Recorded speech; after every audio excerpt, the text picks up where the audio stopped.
que là, on va le laisser ouvert parce que là, il y a l'estampille de l'ébéniste qu'on voit bien ici. Ouais.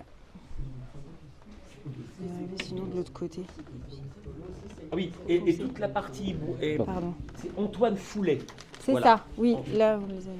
Antoine Foulet. C'est marqué? Oui, vous avez les estampilles qui sont juste ici. Fantastique. Voilà. Quelle maison. Voilà. Donc là, vous avez devant vous ce qu'on appelle un régulateur de parquet, est un régulateur qui est en fait qui sert de régulation. En général, vous en aviez toujours une dans les grandes maisons qui en fait servait à remettre à l'heure les autres. Tout à fait. Vous aviez voilà, celle qui était la pendule de référence. L'heure de référence, voilà, tout à fait. Tout à fait. Et en fait, donc un régulateur de parquet est par essence quelque chose de très précis. En l'occurrence, celui-ci est de Lepaute, qui était un horloger 18e, qui est connu pour aussi, il a mis au point un échappement à cheville qui était quelque chose de très précis. Et quand vous regardez, en fait, on augmente en fait la précision du mouvement parce que quand vous vous approchez, là vous avez le balancier. Donc ce qui balance en fait avec la très grosse lentille. Et là vous avez si jamais j'arrive avec mon portable. La tige de balancier est en fait une tige à compensation. Donc vous avez deux lames d'acier prises avec au milieu une lame de laiton. On voit la différence de couleur. Qui fait qu'en fait les métaux ne se dilatent pas. Les deux métaux ne se dilatent pas de la même façon. Donc en fait ça vient compenser et ça évite au balancier de s'abaisser, de se remonter trop. Parce qu'en fait la régulation d'un balancier, vous le faites pour la faire avancer, vous faites remonter la lentille et pour le faire ralentir, vous rabaissez la lentille.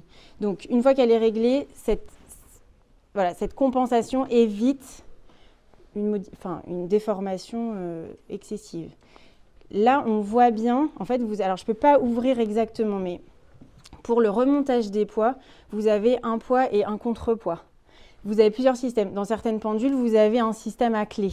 Ici, très probablement, qu'en soulevant le contrepoids, le poids descend, enfin, c'est plutôt en relevant le poids pour qu'en fait, ça veut dire que votre mouvement, il a un système de maintien de force. Ce qui veut dire que quand vous remettez votre pendule à l'heure, la pendule continue de fonctionner et elle ne perd pas le réglage précis de l'heure. Parce que souvent, quand vous remontez une pendule, elle peut perdre 30 secondes le temps de faire le remontage. Donc celle-ci, ça donne la compensation de temps. Exactement. Est compensée par donc en fait, l'aiguille des secondes, vous regarderez la prochaine fois que vraiment quand vous le remontez, l'aiguille des secondes continue à fonctionner. Donc en fait, elle garde tout le temps sa régularité. Et le fait que ce soit un poids fait que la force appliquée au mouvement est toujours la même jusqu'à ce qu'elle s'arrête. Ce qui n'est pas vrai dans les pendules à ressort. Donc là, vous avez vraiment C'est plutôt un bel exemplaire dans les régulateurs de parquet. Les régulateurs de parquet ont toujours cette spécificité. Parce que certains régulateurs Louis XV, en voulant faire des courbes et sortir de cette droiture, faisaient quelque chose de très ventru et très appuyé, lourd. Pas toujours très lourd. Et là, vous avez quelque chose de très élancé, très fin, très bien équilibré entre cette partie-là et le haut, avec deux parties qui se resserrent. Vraiment, je trouve que vous avez un exemple vraiment j'avais noté, alors voilà. Ça, j'avais... Oui, je vous en prie. Alors, ce que j'avais noté, le mobilier s'adapte au goût des appartements plus petits. Tout à fait, apparition des intermédiaires et regroupement des menuisiers ébénistes en corporation. Tout à fait. L'estampille devient obligatoire pour lutter contre la concurrence étrangère. Caractéristiques et inspiration, référence à l'Antiquité s'estompe. Style de référence pour toute l'Europe, la décoration est dominée par le mouvement et l'asymétrie triomphe. Tout à fait, c'est ça. Et c'est vraiment l'opulence, on appelle ça. C'est des termes encore qui sont pas très en histoire de l'art, on les utilise pas, mais rocaille. Donc c'est rococo, rocaille. Et ça, c'est souvent ce qu'on connaît, qui n'est pas toujours utilisé. Voilà, donc c'est pour ça que vous avez toutes ces lignes. Et alors apparemment, les bronzes seraient de Caffieri. Caffieri, oui. Voilà, j'ai lu ça sur Internet, c'est pour ça que je demandais à monsieur s'il y avait une signature. Non. On ne sait pas si c'est signature, mais en tout cas, la tradition orale veut que ce soit ciselé par des bronzes ciselés par Caffieri. Oui, voilà. Et c'est ça qui est aussi intéressant. Non, sauf si... ok. Et ce qui est intéressant dans la pendule Richelieu, c'est que du coup, vous avez dans les petites et dans les grandes pendules une corporation, enfin vraiment un travail de concert entre plein d'artisans spécialisés. Parce que vous avez de l'horlogerie, mais vous avez aussi les ébénistes, les fondeurs, les ciseleurs, les doreurs. Et vous avez, voilà, et donc aussi les graveurs, les métiers d'aiguille étaient aussi une spécificité à part entière. C'était pas les horlogers qui les faisaient et qui sont en général très belles. Et vous aviez aussi là, parce que là très probablement que ça c'est peint, donc c'est du pain c'est du métal peint.